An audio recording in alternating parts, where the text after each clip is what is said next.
जळगाव शहरामध्ये मोठ्या प्रमाणावर डेंग्यूची साथ पसरलेली आहे। आतापर्यंत 8 रुग्ण बाधित आढळलेले आहे। आज जळगाव शहरातल्या तिवारीनगर भागातही डेंग्यूचा रुग्ण आढळल्यानंतर या ठिकाणी जे आहे फवारणी केली जाते आहे। वेळोवेळी या फवारणीकडे जे आहे महापालिकेचे जे आहेत अनेक दिवसांपासून दुर्लक्ष होत आहे।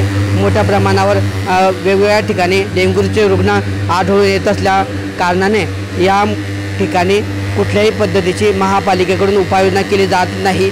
त्यामुळे आज जळगाव शहरातल्या तिवारीनगर भागात डेंग्यूचा रुग्ण आढळल्यानंतर महापालिकेचं त्याकडे फवारणीकडे दुर्लक्ष जात असल्यामुळे या ठिकाणचे नगरसेवक जे आहेत त्या नगरसेवकांनी स्वतः या ठिकाणी जातीने लक्ष घालून स्वतः त्यांच्या स्वखर्चातून या ठिकाणी या वार्डामध्ये फवारणी केली जात आहे। आपण दृश्यांमध्ये बघू शकतोय की डेंग्यूच्या पार्श्वभूमीवर ही फवारणी केली जात आहे। वेगवेगळ्या भागांमध्ये नगरसेवक जितेंद्र मराठे यांच्या माध्यमातून या महाबळ परिसरामध्ये ही फवारणी केली जात असून या ठिकाणी जे आहे डेंग्यूच्या आजाराचा धोका जो आहे हा टळावा या माध्यमातून ही फवारणी केली जात असल्याचे चित्र आहे।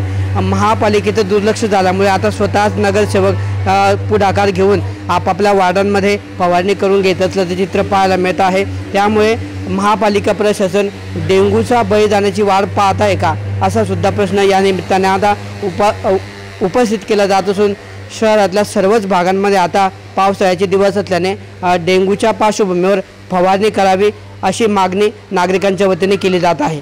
किशोर पाटील, TV9 मराठी, जळगाव।